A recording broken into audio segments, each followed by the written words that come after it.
తాకట్టులో ఉన్న బంగారాన్ని విడిపించి ఆ రోజు ఆన్లైన్ ధరకే కొంటుంది కొమ్మూరి గోల్డ్. కాపు ఉద్యమ నాయకుడు మాజీ మంత్రి ముద్రగడ పద్మనాభం అంత్యక్రియల్లో ప్రభుత్వం అధికారిక లాంఛనాలతో అంత్యక్రియలు జరపాలని నిర్వహించింది, ఆలోచన చేసింది. అయితే ఒక్కసారిగా ఈ అధికారిక లాంఛనాలు జరిపేటువంటి క్రమంలో అక్కడ ఉన్నటువంటి వైసీపీ నాయకులు పోలీసుల్ని అడ్డుకున్నారు. ఇక్కడి నుంచి వెళ్ళిపోవాలంటూ కూడా పోలీసుల్ని అక్కడి నుంచి నెట్టేసినటువంటి పరిస్థితి. మాజీ మంత్రి అంబటి రాంబాబు అలాగే స్థానికంగా ఉన్నటువంటి వైసీపీ నాయకులు పోలీసుల్ని అక్కడి నుంచి వెళ్ళిపోవాలంటూ కూడా పోలీసులతో కాస్త వాగ్వాదం కూడా చేసినటువంటి పరిస్థితి. ప్రస్తుతం ఈ వివాదం మీద మాట్లాడడానికి సిద్ధంగా ఉన్నారు సీనియర్ జర్నలిస్ట్ విక్రమ్ గారు. విక్రమ్ గారు నమస్తే అండి. నమస్కారం అండి. విక్రమ్ గారు, జనరల్గా అంటే ఒక మాజీ మంత్రి హోదాలో ఉన్నటువంటి వ్యక్తికి ఆయన చనిపోయినప్పుడు ప్రభుత్వం నుంచి అధికారికంగా లాంఛనాలు చేయడం అనేది ఒక ఆనవాయితీగా జరుగుతుందా? అలాగే చివరి నిమిషంలో అంటే ఆయన చనిపోయాక ప్రభుత్వం నుంచి వచ్చేటువంటి ఈ అధికారిక లాంఛనాలను అడ్డుకోవడం అనేది ఎంతవరకు కరెక్ట్ అంటారు? ఇది ఎంత మాత్రం సమంజసం కాదండి. ముద్రగడ పద్మనాభం గారు చేసిన సేవలకు, సమాజానికి, ఈ రాష్ట్రానికి ఒక ప్రజాప్రతినిధిగా ఆయన చేసినటువంటి సేవలకు గుర్తింపుగా ప్రభుత్వం ఆయన అంత్యక్రియల్ని అధికారిక లాంఛనాలతో జరిపించాలనేటువంటి నిర్ణయం తీసుకోవడం, దానికి అనుగుణంగానే ఏర్పాట్లు జరుగుతున్నటువంటి సమయంలో అంబటి రాంబాబు గారు కావచ్చు, మిగతా వైసీపీ నాయకులు కావచ్చు, దాన్ని అడ్డుకోవటం అనేటువంటిది చాలా బాధాకరం. ఇటువంటిది గతంలో ఎప్పుడు మనం గమనించలేదు. ఎందుకంటే దీంట్లో రాజకీయాలు, అంతిమ సంస్కారాలలో రాజకీయాలను చూపించడం ఎంత మాత్రం కూడా సహించరానిది.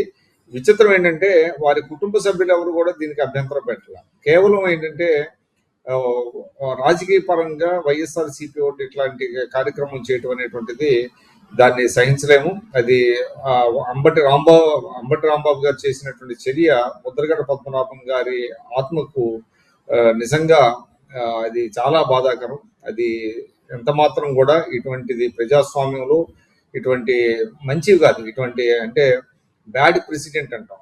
అంటే ఒక మంచి సంప్రదాయాలను నెలకొల్పాలి తప్ప ఇక రాజకీయాలకు అతీతంగా ఆయన ఏ పార్టీ కావచ్చు, ఆయన సిద్ధాంతాలు వేరు కావచ్చు, ఆయన భావాలు వ్యతిరేకం కావచ్చు, కానీ ప్రభుత్వం ఒక గౌరవాన్ని అందిస్తున్నటువంటి సమయంలో దానిని అడ్డుకోవటం అనేటువంటిది పార్టీ పరంగా అది మంచిది కాదండి. దీన్ని ప్రతి ఒక్కరు ఖండించాల్సిందే. అధికారిక లాంఛనాలతో అంతిమ సంస్కారాలు, అంత్యక్రియలు జరగడం అనేది నిజంగా అదొక గుర్తింపు అనుకోవచ్చా? అంటే చివరిలో అంటే ఒక వ్యక్తికి ఆయన చనిపోయిన తర్వాత ఇచ్చేటువంటి ఒక గౌరవంగా దీన్ని చూడొచ్చా? ఖచ్చితంగా అండి. ఇప్పుడు అదే చెప్తున్నా. ఇప్పుడు ఎవరు ఏ పార్టీలో అయినా ఉండొచ్చు. గతంలో ఆయన రాష్ట్ర మంత్రిగా పనిచేశారు, శాసనసభ్యుడిగా పనిచేశారు, అదేవిధంగా పార్లమెంట్ సభ్యుడిగా చేశారు. ఆ సమయంలో వారు తీసుకున్నటువంటి నిర్ణయాలు కావచ్చు, రాష్ట్రానికి చేసినటువంటి సేవలు కావచ్చు, వాటి గుర్తింపుగానే అందరికీ ఇవ్వరు కదా. అయితే చాలా మంది శాసనసభకి ఎన్నిక అవుతూ ఉంటారు, పార్లమెంటు లోక్సభకి ఎన్నిక అవుతూ ఉంటారు, రాజ్యసభకి ఎన్నిక అవుతూ ఉంటారు, మంత్రులుగా పనిచేస్తారు. కానీ ఒక గౌరవం ఎందుకు అంటే వారు చేసినటువంటి అసమానమైనటువంటి ఒక ఏదైతే ఆ సేవ ఉన్నదో దానికి గుర్తింపుగా ప్రభుత్వం ఈ లాంఛనాలను అందించడం అనేటువంటిది మనకు ఒక సంప్రదాయం. భారతదేశంలోనే, మన ఒక రాష్ట్రంలోనే కాదు, దేశంలో ప్రతి చోట కూడా ప్రజాస్వామ్య వ్యవస్థలో ఇటువంటి అధికారిక లాంఛనాలు ఆయా ప్రజానాయకులకి అందించడం అనేటువంటిది ఒక రివాజుగా వస్తున్నది, ఒక సంప్రదాయంగా వస్తుంది, ఒక మంచి సంప్రదాయంగా వస్తుంది. ప్రభుత్వంలో ఎవరైనా ఉండొచ్చు, ఆయన చనిపోయినటువంటి వ్యక్తి వేరే పార్టీకి చెందినటువంటి వ్యక్తి కావచ్చు, ఆయన భావాలు వేరు కావచ్చు, కానీ ఇటువంటి సంప్రదాయాన్ని, ఒక మంచి సంప్రదాయాన్ని అడ్డుకోవటం అనేటువంటిది, దాన్ని రాజకీయం చేయటువంటిది కేవలం ఏంటంటే రాజకీయ లబ్ధి కోసం ఇటువంటి చర్యలు చేపట్టడాన్ని మనం ఖండించాలి, తీవ్రంగా ఖండించాలి. కనీసం కుటుంబ సభ్యులు కూడా దానికి అడ్డు చెప్పలేదు, కానీ వీరు దాన్ని రాజకీయం చేశారు. అది బాధాకరం. ఇట్లాంటి ఇది భవిష్యత్తులో ఎక్కడా కూడా జరగకుండా ఉండాలి. కనీసం పార్టీ పరంగా వాళ్ళు అటువంటి చర్యల్ని వాళ్ళు తీసుకోకుండా ఉండాల్సిందండి.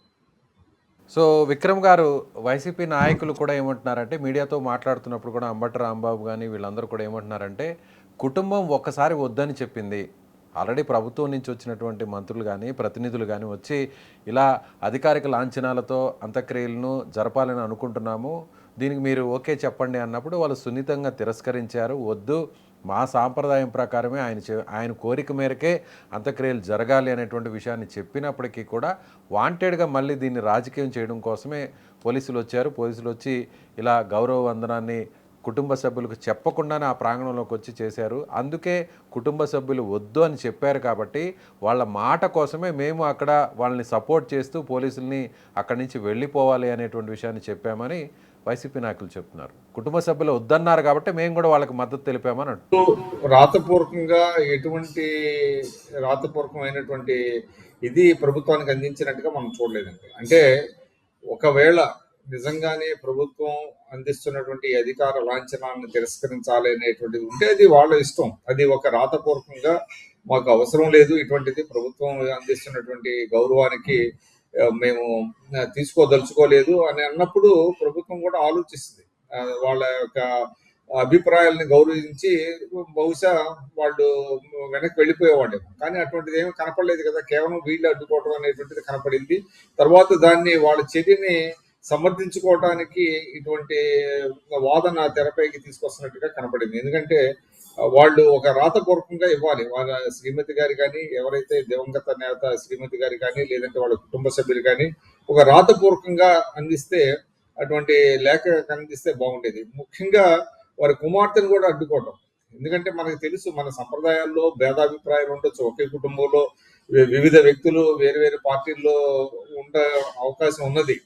అటువంటి వ్యక్తులు ఉన్నప్పుడు ఇటువంటి ఒక దురదృష్టకరమైనటువంటి సంఘటనలో, ఒక విషాదకరమైనటువంటి సంఘటనలో సొంత కుమార్తె వచ్చి తండ్రి పార్థివ దేహాన్ని చూడటానికి కూడా వాళ్ళు అనుమతించలేదని అంటే చాలా బాధాకరం అండి. ఇటువంటిది ఎక్కడా మనం గతంలో చూడలేదు. అన్ని రాజకీయ పరమైనటువంటి అభిప్రాయ భేదాలు ఉన్నప్పటికీ కూడా ఇటువంటి సమయాల్లో దాన్ని పక్కన పెట్టి శత్రువైనప్పటికీ కూడా వెళ్ళి పరామర్శించడం, అక్కడ వెళ్ళి అక్కడ నివాళి అర్పించడం అనేటువంటిది మన భారతీయ సంప్రదాయంలో వస్తున్నది, ప్రజాస్వామ్య సంప్రదాయాలు వస్తున్నది. అది ఎక్కడ కూడా హార్డ్ అండ్ ఫాస్ట్ రూల్ కాదు, ఇది ఒక సంప్రదాయం. ప్రజాస్వామ్యం అంటేనే కొన్ని సంప్రదాయాల మేళవింపు ప్రజాస్వామ్యం అనేది. అటువంటి మంచి సంప్రదాయాన్ని తుంగలో తొక్కటం అనేటువంటిది ఇవాళ వైఎస్ఆర్సీపీ చేసినటువంటి ఆ శ్రేణులు చేసినటువంటి అరాచకాన్ని మనం ప్రతి ఒక్కరు ఖండించాలి. దానికి అంబటి రాంబాబు గారి నేతృత్వం వహించడం, స్వయంగా ఆయన ఒక న్యాయవాది, ఒక మాజీ మంత్రి, ఒక ప్రజాప్రతినిధి, ఒక అధికార ప్రతినిధిగా ఉన్నారు. వారు ఈ అంశాన్ని పూర్తిగా రాజకీయ పరంగా చేయడం, రాజకీయానికి వాడుకోవడం చూస్తుంటే చాలా బాధేసింది. ముద్రగడ పద్మనాభం గారికి ఇచ్చేటువంటి ఒక నివాళి కాదు అది. అది ప్రభుత్వ లాంఛనాలని కనుక వాళ్ళు వద్దు అని అనుకున్నప్పుడు కుటుంబం ఒక రాతపూర్వకంగా అయినటువంటి ఒక స్టేట్మెంట్ ప్రభుత్వానికి ఇస్తే ప్రభుత్వం పునరాలోచించేదేమో.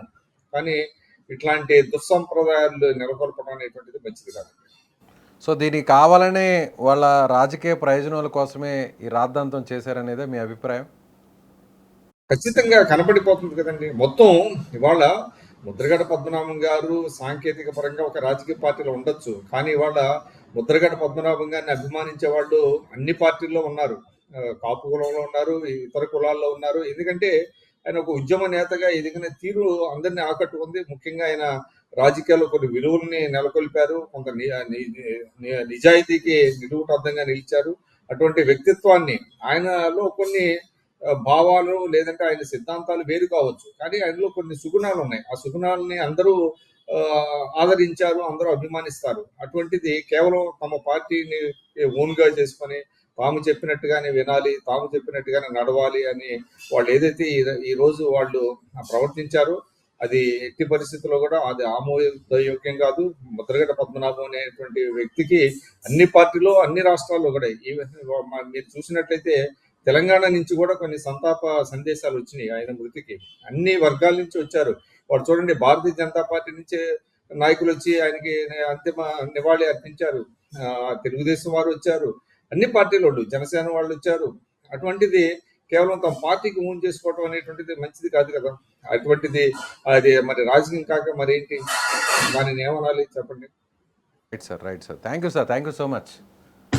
సో ఇది సీనియర్ జర్నలిస్ట్ విక్రమ్ గారు చెప్తున్నట్టుగా, సో దీన్ని రాజకీయం చేసేటువంటి ప్రయత్నం చేయడం దురదృష్టకరం. ఎందుకంటే ఒక ఉద్యమ నాయకుడికి, మాజీ మంత్రికి ప్రభుత్వం నుంచి, అది పార్టీలో ఏ పార్టీ అధికారంలో ఉన్నా కూడా పర్లేదు, ఆయన పార్టీ వేరే ఉండొచ్చు, సాంకేతిక పరంగా వేరే వేరే పార్టీల్లో ఉండొచ్చు, కానీ ఇలా ఒక నాయకుడికి ప్రభుత్వం ఒక నిర్ణయం తీసుకున్న తర్వాత అధికారికంగా ఆయనకు అంతిమ సంస్కారాలను జరపాలనేటువంటి నిర్ణయాన్ని వ్యతిరేకించడం, తీరా అక్కడ పోలీసులకు వచ్చి గౌరవ వందనాన్ని సమర్పించేటువంటి క్రమంలో మధ్యలో అడ్డుకొని వాళ్ళని అక్కడి నుంచి తోసేయడం అనేది సమంజసం కాదు అనేది సీనియర్ జర్నలిస్ట్గా ఉన్న విక్రమ్ గారి అభిప్రాయం. ఆయన అభిప్రాయంతో మీరు ఏకీభవిస్తున్నారా లేదంటే వ్యతిరేకిస్తున్నారా?